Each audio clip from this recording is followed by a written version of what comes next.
is Josh Bridge. I'm the executive producer on Dead Rising 3 out of Capcom Vancouver. So from what I understand, Dead Rising 3 is set 10 years after the events of Dead Rising 2, is that right? Yeah, that's correct, yeah. Okay, so what's happened in the kind of the fiction of the world in the intervening 10 years? Well, we're not going to go deep into the story today, but I can tell you where we pick up. It's like the world's changed a lot, and now we're in the city of Los Perdidos, and it's completely locked down and filled with zombies. Okay, so tell us about this new character. Who is he? Nick Ramos. Yeah. He's kind of like this mysterious dude. He's got this weird tattoo on his neck, and he was a mechanic.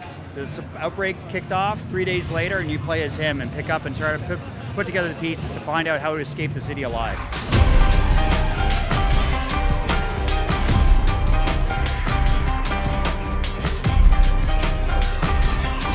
Okay, so it's obviously an Xbox One title. What's the kind of the next gen allowing you to do with Dead Rising that you couldn't do before? Quite a bit, actually. First up, we were trying to push how big of a world can we make, but still retain that Dead Rising brand of just pure density of like amount of things you can pick up, all the areas you can climb into and go into stores and loot, and just the sheer amount of zombies. And all that now is just streaming seamlessly as you go around this world. So vehicles play a bigger role, it's just a bigger game overall. So yeah, we're not going to be seeing loading screens as you move around the world? No, when you go through, it's just streaming, and it's incredible. The first time we were getting this together and we were seeing it, we're like, we've never seen anything like this before.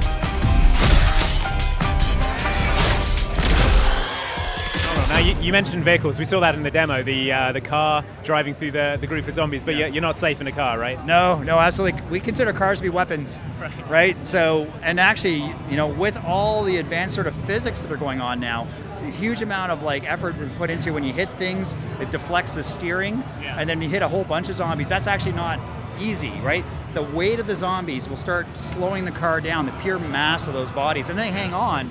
And then they throw the whole center of gravity, and it's actually really dynamic. So kind of how big is the world that you've built here?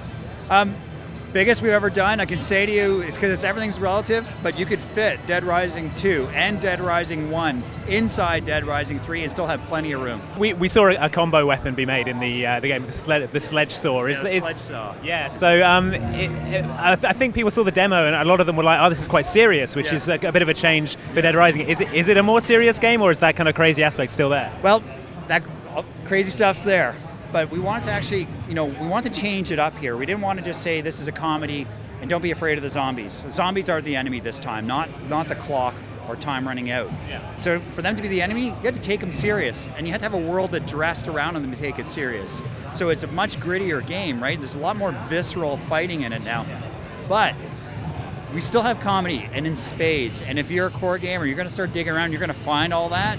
And my hope is that juxtaposition, the contrast is even more absurd. The game's even less aware, right? So you're going to just do ridiculous stuff, and you're almost photobombing the game now. Right. I have heard that you can still get a Mankini.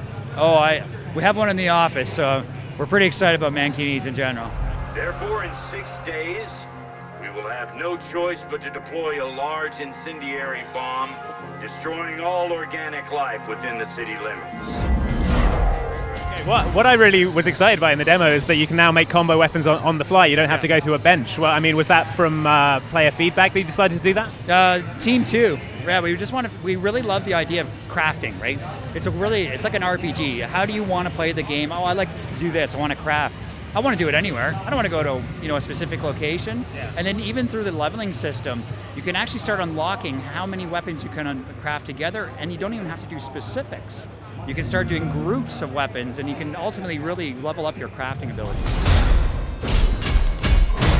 I've heard rumors that there's going to be a couple of modes to this game. Can you talk about that? Yeah, I mean, we want to make sure that if you're a first-time player, you're going to really enjoy this game. If you don't care about the comedy aspect of it, you just want to play a game, pick up a machete and just chop zombies and get through it, totally there for you. And so time isn't the enemy in that game, right? Saving is automatic and it's seamless.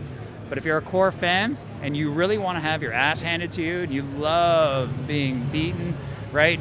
We have nightmare mode. Time is the enemy. Time's moving a lot faster. You have to save in washrooms only, and the zombies are way more aggressive. It's a classic mode, right? And it's still there if you want that. As a new first player, I'd probably go to that as a new game plus. Beat the game, not fully leveled up, I'm going to hit Nightmare. If I'm like a core fan, I challenge you to finish Nightmare.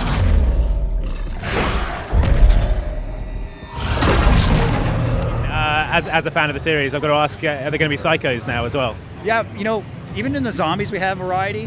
There's going to be different types of zombies. It's not like fantasy, it's everyday walks of life. Whatever their job was, they're like a firefighter, well, they're going to swing an axe, right? They'll be more deadly. So there's more variety in there. And absolutely, the whole commentary always is the zombies are the symptom of the monster that is humanity, right? So I would anticipate we're going to be seeing a lot more of that, and we'll roll more of that out when we get closer to launch.